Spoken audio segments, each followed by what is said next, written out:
Good morning সবাইকে, welcome back Jhuma new blog. তোমরা সবাই কেমন আছো? আশা করছি সকলে খুব ভালো আছো। আর এখন বাজে হচ্ছে তোমার সকাল 10টা। তো তোমাদের সঙ্গে আমি শেয়ার করব চুলের একটা তেল, যে তেলটা আমি ঘরে নিজেই বানাই। আর চুলের জন্য কিন্তু খুবই হেল্পফুল একটা তেল। তো দেখো, ওই তেলটা বানাতে আমার লাগবে হচ্ছে প্রথমত এই যে কেশর পাতা। তো এই গাছটাকে কে কি নামে ডাকো আমি জানি না, আমরা কিন্তু কেশর পাতাই বলি। আর অনেকে উস্তে বলে, আর এটাকে ভৃঙ্গরাজ নামেও অনেকে চেনে। তো দেখো এই যে গাছটা তোমাদেরকে একটু ভালো করে দেখাই। তো এই যে হচ্ছে গাছটা। তো এটা বাড়িতে, বাগানে, মাঠে ঘাটে, মানে যেখানে সেখানেই পাওয়া যায়। তো এটা মহারাষ্ট্রে, যেহেতু এখানে পাওয়া যায় না, তো আমি বাড়ি থেকে এনে কিন্তু লাগিয়েছি গাছটা। আর দেখো এই যে ফুলগুলো কিন্তু এরকমই হয়। তো আমি সকালেই এখান থেকে কিছু পাতা ছিঁড়ে নিয়েছিলাম, আর পাতাগুলো দিয়ে দিয়েছি রোদে ড্রাই হতে। দেখো পাতাগুলো কিন্তু আগে ভালো করে ধুয়ে নিয়েছিলাম। তো আমাদের এখানে আজকে কিন্তু খুব রোদ, তার জন্য পাতাগুলো একটু বেশি শুকিয়ে গেছে, তাও চলবে, অসুবিধা নেই। আর এই যে এদিকে নিয়ে নিয়েছি সর্ষে, কালো জিরে আর হচ্ছে মেথি হাফ গুঁড়ো করে। আর এইদিকে হচ্ছে এই যে ড্রাই করা পাতাগুলো। তো আর যেটা লাগবে সেটা হচ্ছে নারকেল তেল।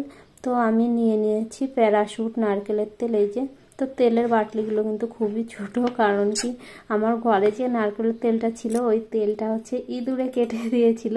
তো তার জন্য কিন্তু আমার ছেলেকে দিয়ে দোকান থেকে যে তেলটা এনেছি একদম ছোট।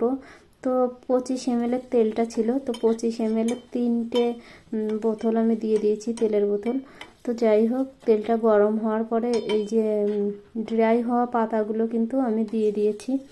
এখন এই যে ফুটতে শুরু করেছে দেখো। তো বেশি একটা ফুটাবো না, তাহলে কিন্তু তেলের গুণটা একদম নষ্ট হয়ে যাবে। তো পাতা দেওয়ার পরে মোটামুটি 1 মিনিট মতো আমি ফুটিয়ে নিয়েছি। আর তাতেই দেখো তেলের কালারটা কিন্তু চেঞ্জ হয়ে এসছে। আর এখন আমি দিয়ে দেব হাফ গুঁড়ো করে রাখা মেথি, কালো জিরে আর হচ্ছে তোমার সর্ষে। তো এটা দেওয়ার পরে কিন্তু মোটামুটি আর 1 মিনিট আমি ফুটিয়ে নিচ্ছি। কারণ কি আমি বেশি একটা তেল বানাচ্ছি না, একদম অল্প। বললাম যে 25 ml 3টে নারকেলের তেল দিয়ে দিয়েছি। তেলটা মোটামুটি আমি 1 মাস মতো রাখি, বেশি একটা রাখি না, আমার মনে হয় যে বেশি রাখা ভালো না। তো যাই হোক, তেলটা ওদিকে ফুটতে রয়েছে। আর এদিকে দেখো গরম জল বসিয়ে দিয়েছিলাম। তোমাদের তো আগে থেকেই বললাম যে গ্যাসে বেশি একটা ফুটাবো না তেলটা, কারণ কি তাহলে তেলের গুণটা একদমই নষ্ট হয়ে যাবে। তো এদিকে গরম জলটা হয়ে গেছে। এখন কি করব, ওই গরম জলের ভিতর আমি তেলের বাটিটা বসিয়ে দেব।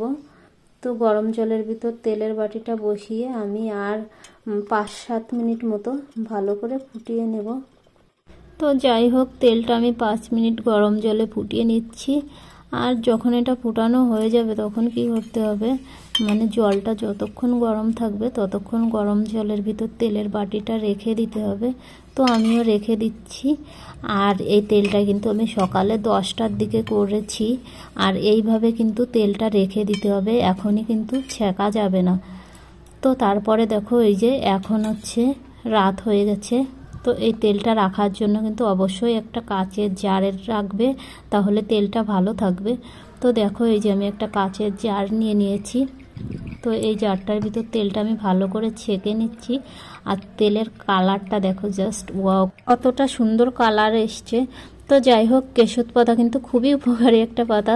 তো আমরা ছোটোবেলা যখন মানে চুল ন্যাড়া করে দিত, তখন আমার ঠাকুমা কী করতো, এই পাতাগুলো তুলে এনে রস করে মাথায় দিয়ে দিত, আর বলতো চুল ঘন হবে, অনেক কালো হবে, তার জন্য কিন্তু লাগাতো। তো যাই হোক, তেলটা আমার বানানো হয়ে গেছে। তো তোমরাও ট্রাই করতে পারো। আর এই তেলটা যখন তোমরা মানে লাগাবে, রাতের বেলা লাগিয়ে রাখবে, সকালবেলা মানে নর্মালি শ্যাম্পু দিয়ে ভালো করে মাথাটা ধুয়ে নেবে।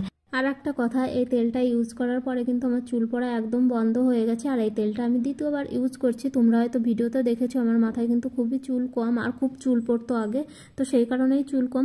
তো তোমরাও একবার ট্রাই করতে